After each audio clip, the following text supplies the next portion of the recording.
Café com os Anjos, o seu canal evangelizador. Que a paz de nosso Senhor Jesus Cristo esteja com todos nós. De onde vem a autoridade de Jesus?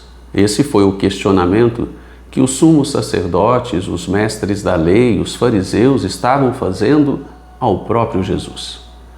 No vídeo de hoje nós vamos refletir um pouco sobre este assunto, meditando o Evangelho de São Marcos, capítulo 11, versículos do 27 ao 33.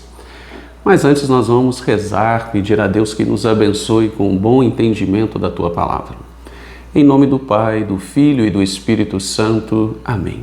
Senhor nosso Deus, Deus da mais infinita bondade e misericórdia, nós nos colocamos na Tua presença, ó Pai, clamando para que o Senhor envie sobre nós bênçãos e graças do céu, para que o Senhor envie as luzes do Espírito Santo, para que tenhamos discernimento, sabedoria diante da palavra que nós acabaremos de ouvir, que vem do Evangelho do vosso Filho amado Jesus Cristo. Tudo isso te pedimos pela intercessão da Sempre Virgem Maria. De forma especial, pedimos a intercessão hoje de São Justino, grande santo da nossa igreja, Marte, e também a proteção dos anjos de Deus. São Miguel Arcanjo, defendei-nos no combate. Seja o nosso refúgio contra a maldade e as ciladas do demônio. Ordene-lhe Deus, instantemente o pedimos, e vós, príncipe da milícia celeste, pelo poder divino, precipitai ao inferno Satanás e todos os espíritos malignos que andam pelo mundo para perder as almas. Cruz sagrada seja minha luz, não seja o dragão meu guia. Retira-te, Satanás, não me aconselhe coisas vãs. É mal que tu me ofereces, bebe tu mesmo do teu veneno. Em nome do Pai, do Filho e do Espírito Santo. Amém. Muito bem, acompanhe comigo, repito, o Evangelho de São Marcos, capítulo 11, versículos do 27 ao 33. Naquele tempo, Jesus e os discípulos foram de novo a Jerusalém. Enquanto Jesus estava andando no templo, o sumo sacerdote, os mestres da lei e os anciãos aproximaram-se dele e perguntaram: com que autoridade faze estas coisas?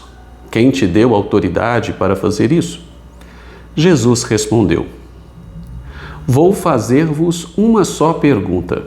Se me responderdes, eu vos direi com que autoridade faço isso. O batismo de João vinha do céu ou dos homens? Respondei-me. Eles discutiam entre si. Se respondermos que vinha do céu, ele vai dizer: por que não acreditais em João? Devemos então dizer que vinha dos homens?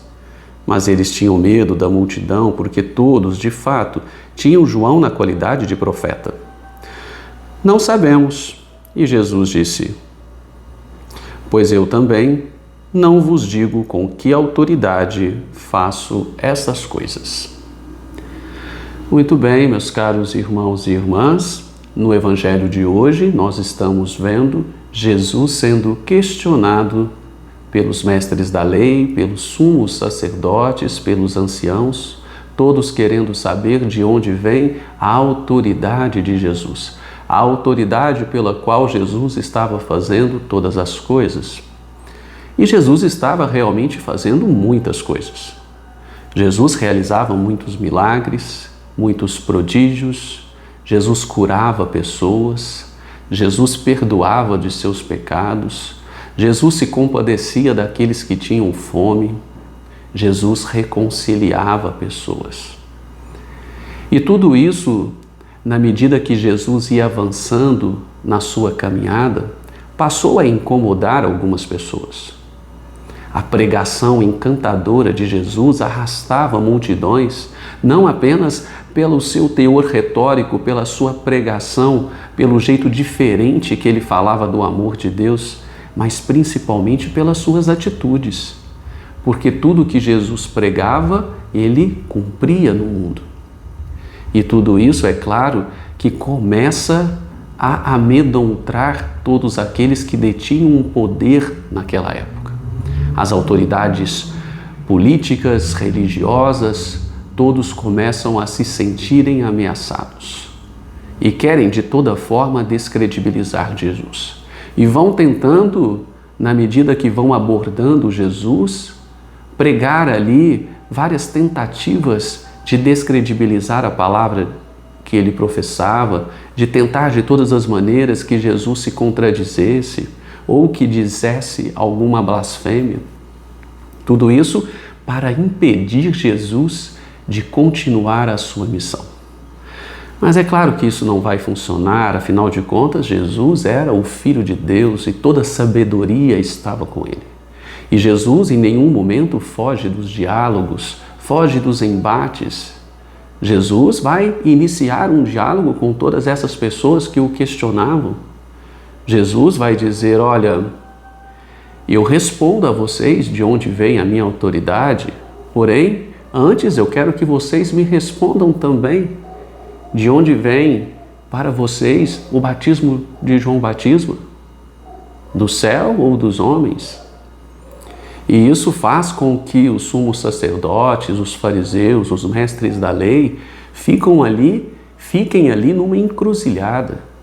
Porque se dizem que vem do céu, como vão justificar que não o seguiam?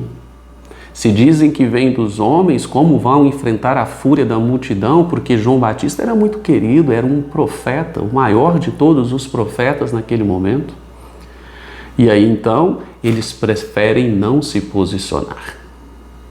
E aí Jesus também não prossegue o diálogo. Se vocês não respondem, eu também não respondo. E qual o ensinamento que nós tiramos de todo esse contexto para a nossa vida pessoal nos dias de hoje? É preciso que no diálogo que pretendamos estabelecer com Jesus, que ele tenha uma via de mão dupla. Nós vamos falar com ele, nós vamos tentar nos aproximar de todas as maneiras de Jesus, seguindo os seus mandamentos, cumprindo os preceitos, tentando ter uma vida de oração, uma vida interior. Mas é claro que Jesus vai responder a todo esse nosso esforço.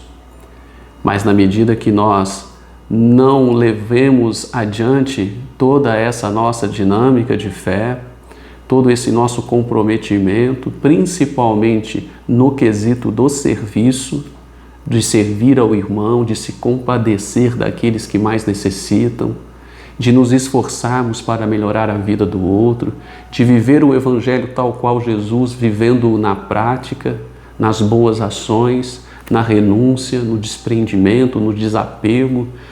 Na medida que nós não fazemos este procedimento de fé, Jesus também não vai falar ao nosso coração, porque nós estaremos ali com o coração fechado, tal qual estava o coração daqueles mestres da lei, daqueles sumos sacerdotes que questionavam Jesus. Por isso Jesus não prossegue o diálogo, porque ele vai perceber que tudo que ele pudesse estar falando ali naquele momento não iria adiantar, porque o coração daquelas pessoas estavam fechados. Era um coração endurecido, era um coração que não aceita ouvir aquilo que vem de quem está mais adiantado espiritualmente. Muito comum nos dias de hoje. Quantas vezes também no nosso meio nós percebemos pessoas que resistem em ouvir aqueles que estão num grau mais avançado de espiritualidade, que resistem em obedecer os direcionamentos que lhes são afetos, que não mudam de maneira nenhuma, que têm a sua condição, o seu pensamento como uma verdade absoluta. E tudo isso é prejudicial porque impede da pessoa crescer. E na vida espiritual existe uma palavrinha que é fundamental: a humildade.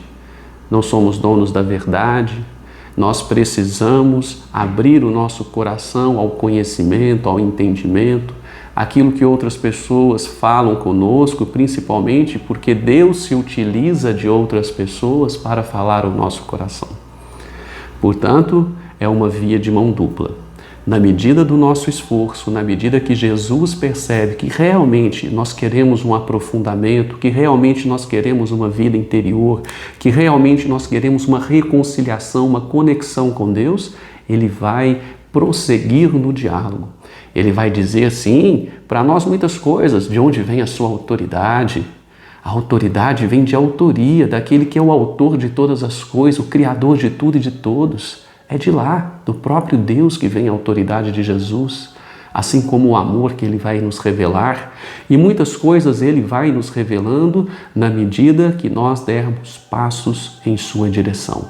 Na medida do nosso esforço, a graça vem atuando em nós, nos completando, nos dando conhecimento, sabedoria, discernimento pelos dons do Espírito Santo. E assim nós vamos caminhando na fé. Portanto, meus caros irmãos e irmãs, rezemos sempre ao Espírito Santo para que não tenhamos um coração duro, fechado, mas muito pelo contrário, que o nosso coração seja cada vez mais dócil, manso, humilde, principalmente quando nós ouvimos a palavra de Deus, principalmente quando nós lidamos com pessoas que estão espiritualmente mais elevadas e que tentam nos ajudar, que nós possamos acolher tudo aquilo que vem da parte de Deus, Deus que se utiliza de várias maneiras para falar ao nosso coração. Amém? Se essa palavra foi de alguma maneira importante na sua vida, te deixou um bom recado, um bom esclarecimento, partilhe com outros, deixe aí o seu comentário. É muito importante o seu comentário para que a plataforma possa enviar para outras pessoas que podem também usufruir desse conteúdo. Amém? Até amanhã com mais uma reflexão do nosso Santo Evangelho de Jesus Cristo.